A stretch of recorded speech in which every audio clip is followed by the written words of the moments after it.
Hey, True Believers. Chris Mack coming at you today with an awesome double weekend figure review. Today we're going over the DC Essentials Harley Quinn from the DC Collectibles line and the DC Multiverse McFarlane Toy line Harley Quinn. Now, both of these are really awesome. I've had this one for a while and I absolutely love this one. And what was really sweet about this one is me and the Mrs., one of our friends, got us this as a surprise. So special shout out to Nina. Thank you so much for getting this to us. We really appreciate it. It's going to look awesome in our collection. So we're going to go through each box. So we're going to go ahead and start with this one, and then we'll jump over to this one. So let me move her out of the way real quick.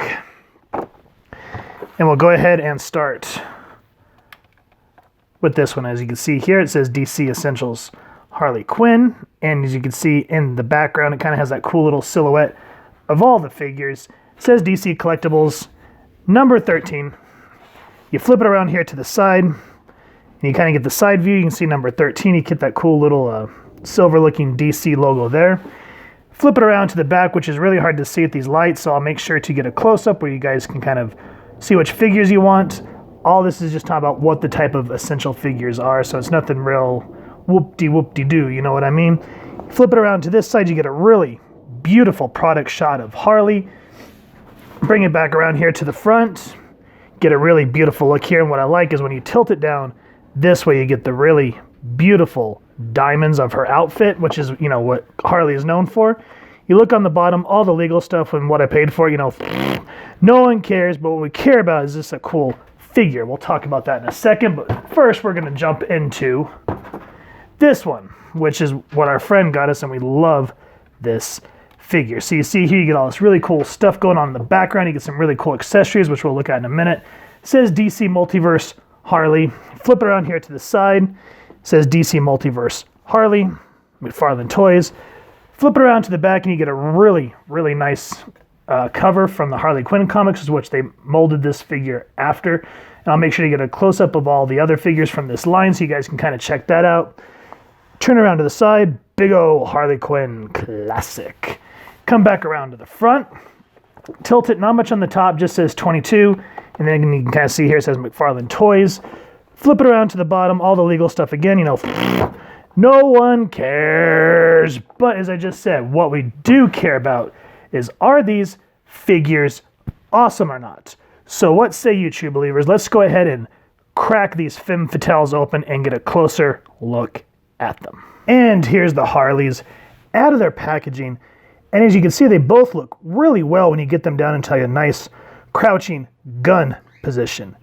Now each of them have a pro and cons in terms of how they look, you know, their articulation and their overall design. Now, as you can obviously see, you know, the Harley here has her own little bang on her gun, which we'll get into in a moment, but sadly this Harley did not come with one, so me and the Mrs. had to get creative and make our own that would fit into the gun. But as you can see, just on this initial glance and looking just, you know, surface based, they're both really nice. You know, I think, you know, whoever did these really wanted to capture different elements, you know, comic book and then animated series. And that's okay, you know, that gives everybody the option to pick which Harley they want from which generation. So why don't we go ahead and get these girls off the stand and get a closer look at their paint apps and their accessories and all that good stuff. And here's the accessories that both Harleys come with. So we'll start with the McFarlane one. And I have to say that I do like the detail that they put into this hammer. You know, the other one we'll get into in a second, but I like that they actually made sure to kind of give this more of a wood look. And I like that they actually kind of gave the face parts emojis, like you kind of get the knocked out face and you get the bullseye. And then I like the wrap here, kind of like a baseball bat, so it looks like it was just kind of put together in haste. And then of course I like her trademark diamonds, as you can see there. I really appreciate that. And then just the dings, like it looks like she's actually used it, so it looks like there's actual cracks on it. So I really appreciate that hammer for that reason. And then the other thing that she comes with is her trademark pop gun, or pop gun, but you know what I mean. And I like that it actually has a bang attached to it, and you gotta be kind of careful. This thing sort of bends. And I like the silver paint apps. That looks really nice. And of course the brown handle there with the silver outline. No trigger guard, so that's kind of meh. But sometimes you have to worry about that breaking, so I like that they kind of said, let's not worry about that. I like they actually gave the indentions for the bullet chamber there. I like that it actually has the hammer and it looks cocked. And the bang itself, looks very comic booky. Has the nice little pop. The what do they call that? Pulp. That's the thing I was looking for, like the pulp text. I kind of wish, in a sense, that it was cloth, but you got to do what you got to do. And then got the little bit of black in there to just kind of hide the hole. And of course, I like the iron sights on it. So nice gun overall. Now with this, as I said, was the McFarlane Harley. Now this one is the DC Essentials. Now this one, I wish that they would have done something here on the front. I wish they would have made it more wood looking, like that one. I wish they would have done something like that. But again, I like the cleanness of it. It has her colors, has a nice kind of very matte brown to it. And then I like the clean diamonds on the side. And then of course just the red wrap, which in a sense can be kind of frustrating when you try to put her hands on these thin sides. It slides out as where, this is the sweet spot where you want to put her. So, I still like this hammer. This one's okay, but I like this one a lot better.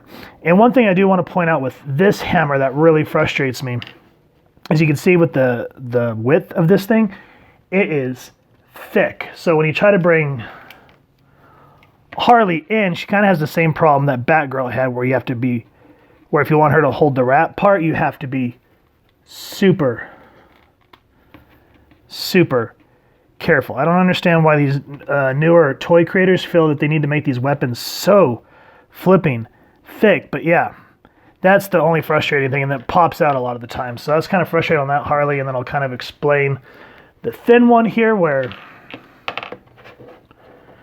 you take her hand and see how it just kind of doesn't fit until you put kind of the sweet spot. And you have to play around with it. Like with this one, you really have to make sure that you get it on both hands for that to fit. So, both hammers have their nice aesthetic looks, but in terms of functionality, a little frustrating. Now, speaking of, the Essentials Harley comes with another gun, and what I like here is it has the big barrel, but it's hollowed out, so there's no pop on this one. Has the hammer, the very, very tiny iron sight. I like that it actually has a trigger, a trigger. And then, of course, I like the nice little, screws in the handle. And then on this side, you get black. And you flip it on this side, you get red. So I kind of like that color differentiation there. It's really nice. Now, what I went ahead and did for this one, since it didn't come with the pop, and this was the first one that I bought a while back, is for those of you that like to make your own props, I took a toothpick, painted it black, got this off of an old sheet, and me and the Mrs., we just kind of painted it until it was dyed red. And then we went over with black and white painting and painted that in. This right here, this initially right here is that double-sided tack stuff that's used for posters on the wall. And then I think we put a little bit of Sheena glue on it to kind of solidify it, and then painted that black. Made sure that the hole there fit, and that's how we got that. Yeah, it's big, but it works. So for those of you that like to be creative, that's kind of an idea for you guys. So in a nutshell, these are the accessories that both Harleys come with. And then, if you're creative and have the free time on your hands, you can make extra accessories. So you can't complain. I mean, Harley always, that's her thing, is always a handgun and a mallet. And perfect. And as we'll see here in a bit, they actually pose really well with the weapons. So all good in the hood for me. No complaints here. Now for paint apps and articulations, we'll go ahead and start with the McFarlane Harley. And I think one of my biggest pet peeves with this Harley compared to the other one is, I said that a moment ago, is her head is way too cartoony. Like, there she goes. Like, this one just looks way too Batman the Animated Series for me. And for me, particularly as a collector, when I buy something, I want it to look more comic book accurate. There are a few, concessions I will make. Like, for example, for Aquaman, I bought the Jason Momoa one because I like the more barbaric look compared to the more clean Arthur Curry look from the comics, so I went with that one for that reason. But ultimately, it's the comic book version that I want. So that's just a personal bias. But when you get up close on this Harley,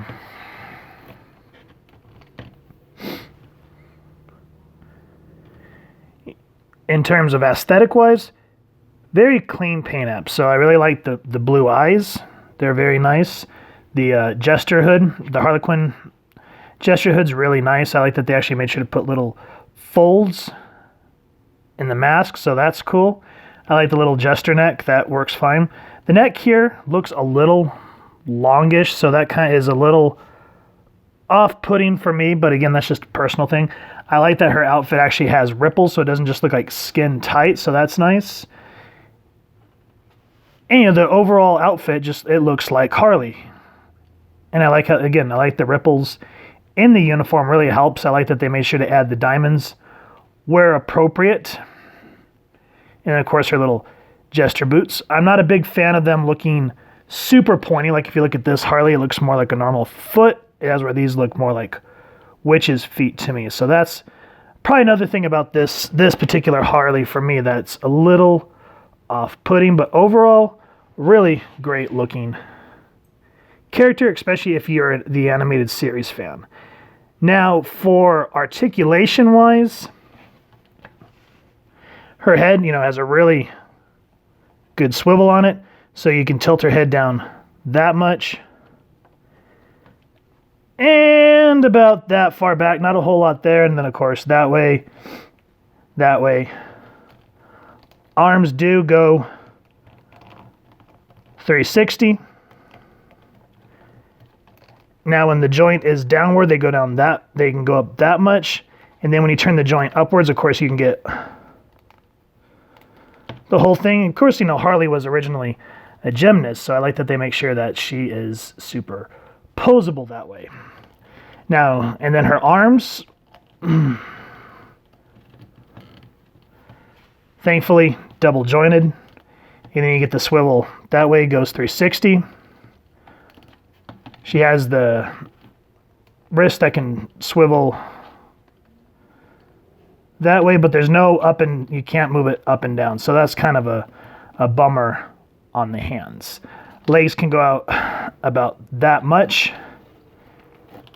Can kick out about that far, and about the way that this thing is lined up on her butt, not so much far back.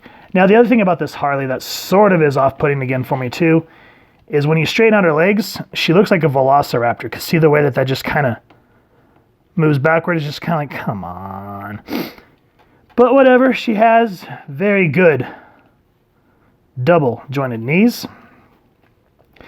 Now, she does have two different waist articulations, so I like that she has it up here at the solar plex. And you can kind of twist her that way. And then she also has it at the hips, so you can really get that hula hoop look going on. So super posy that way. Now her feet, again, I'm not a big fan of the pointy boots. That's kind of off-putting, but whatever. It's on a ball joint, so you can go that much far down, that much up. And she does have ankle pivots. Now the only upside to her having those pointy feet is you actually get articulations at the toes. So as you saw when she was posing in her gun pose a moment ago, you can kind of get that nice little detail there. So that's the paint apps and the articulation on this Harley. Now for this one, this is the Harley that I prefer, because for me, very much more, comic accurate in my opinion. Especially on the face. That looks more like the comic Harley that I know. And I really like that they paid attention to paint apps on the eyes. I really like that. Just like with the other one, I like that they have that nice blue sheen and kind of have a little bit of a psychotic look to it. I like the big loops in the mask, as where the other one's kind of closed like the cartoon. I just like this one because you can actually get more eye detail. And it's hard to see, but I like just a little bit of red blemish they put in her cheeks. And then, of course, she has the rosy red lips. And then, of course, you can see her teeth, which really helps for me. I think the face on this one is really nice. And there's not, the only thing that's probably kind of against this one, unlike the other one, is there's not a whole lot of rippling like we saw with the other one. So that's kind of like crud, you know what I mean? I mean, there's a little bit where they would actually kind of flare down. I do like that the pom-poms do have a little bit like that golf ball texture to them. Again, the jester cufflink neck thingy there looks good. I like the red diamonds on her arm there. They're really, really nice. Same thing with the diamonds. Put them where they're supposed to be. So in terms of the other one, I like that they made sure to kind of give ripples, as where you can see this one's supposed to be more like tight spandex, not a whole lot of detail there. Like the diamonds here on the legs. I like these. These look more like the correct boots, then they don't look like witches' feet, which that's, again, another thing against that other figure. That's kind of like killing me, Smalls. I like the red diamonds here on the forearm, and just like with the other Harley, I like the cufflinks. I think those look great. So on both figures, I have no complaints on the paint apps. Again, I kind of like some of the detail, which is okay. And then for the terms of the articulation, her head can go down, not so much. And there's my dog hearing the neighbors coming home. It's like you get one puppy and then they get the whole house going. So anyway, back to it with the Harley. As long as she can tilt her head down. Not so much a head articulation. You can go about that high up. Arms initially can go out that far, and then when you pivot the little joint right there, again, you can go about that high up, which is really good. Both arms swivel 360. Thankfully, on this older figure, double jointed elbows.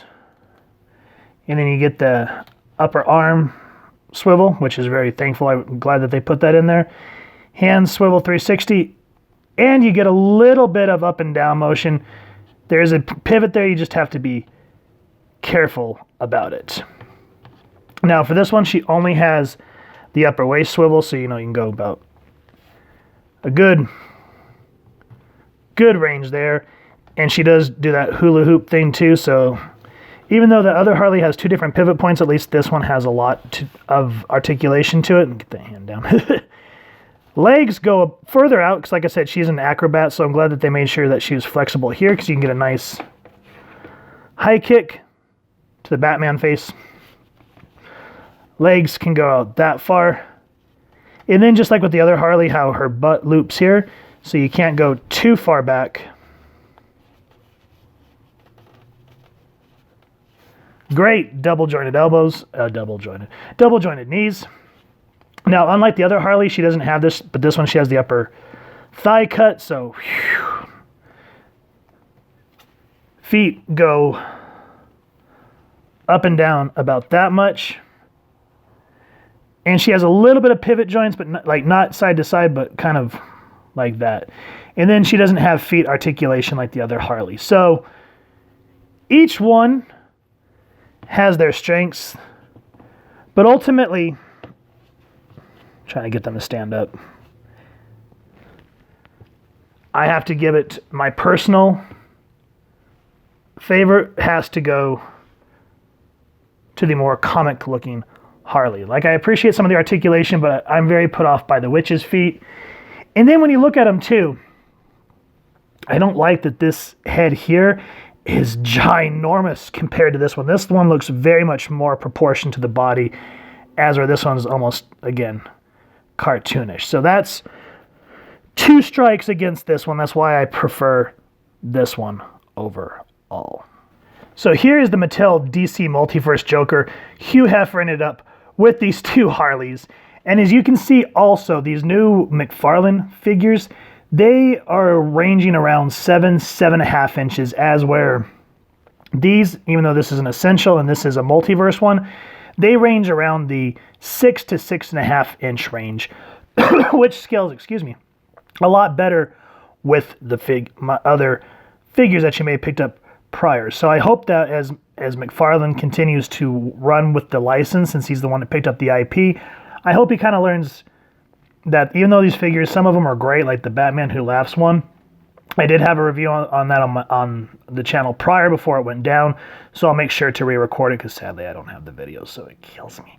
But yeah, that one's great, but this Harley, man, I mean, you look at the three of them here, that's okay, but Harley is not supposed to tower over the Joker. This one, you can see the little bit of size comparison difference there, and then that works in terms of anatomy, you know what I mean, and in scaling proportions, as where this one, with that giant head and just standing at 7 inches tall, she monsterly overtowers him, and that's kind of, you're gonna have to wait until McFarlane releases the Joker of his run to fit with that Harley. So again, in terms of these, I don't not hate this one, but it's not my cup of tea. I'm thankful that our friend got it for us, because we, you know, me and the Mizes, we are Harley Quinn fans. I'm a Batman fan, but that, you know, trickles down to both Joker and Harley. So I'm glad that we have it.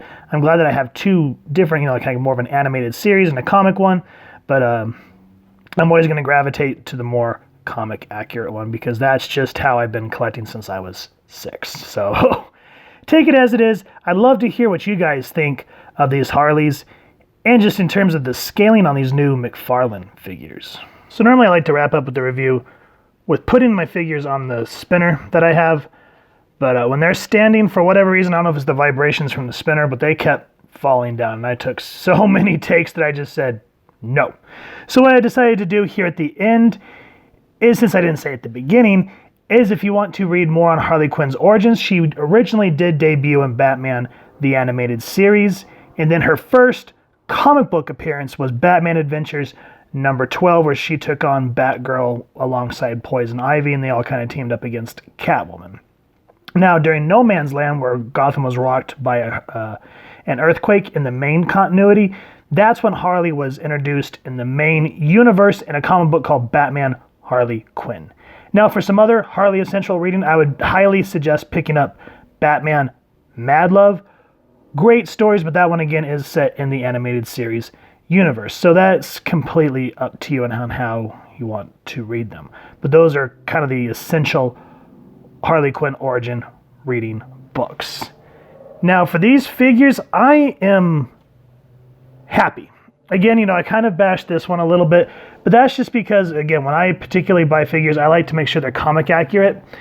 But this one has its animated series looks to it, so that's why, you know, I can't complain. I think what kind of put me off is when you look at the back, like at the beginning of the review, where they saw the inspiration for the mold, which was the Harley Quinn comic that Paul Dini, I think it was, that wrote it. And then you look at this and it looks nothing like the cover, as where this one looks more, again, comic accurate. So it's all in your tastes, guys. That's all I gotta say at the end of it. It's personal preference. There's nothing wrong with either of them. They're both beautiful. They got great articulation. They got great accessories. The accessories have great details to them. Though for this Harley, I will say I like the wood details better than how this one's kind of flat. But again, personal choice. So guys, if you've liked these figures or this review or both, we definitely appreciate it if you take a moment to hit like, share, and subscribe. Helps the club channel more than you could possibly know, especially now since we're having to start from scratch once again. And if you won't mind hitting that fancy little pudding bell next to subscribe, that way as we continue to upload content, you guys can come to the page. And we just love to hear your feedback and have a dialogue with y'all down in the comments below or on our social media pages, which I'll make sure to leave the links down in the description below. And make sure to stick around here at the end of the video. I will have a photo slideshow of these characters in awesome poses along some other cool characters. So once again, thank you guys for stopping by, and I hope you all continue to have an absolutely amazing day reading, and happy hunting, true believers.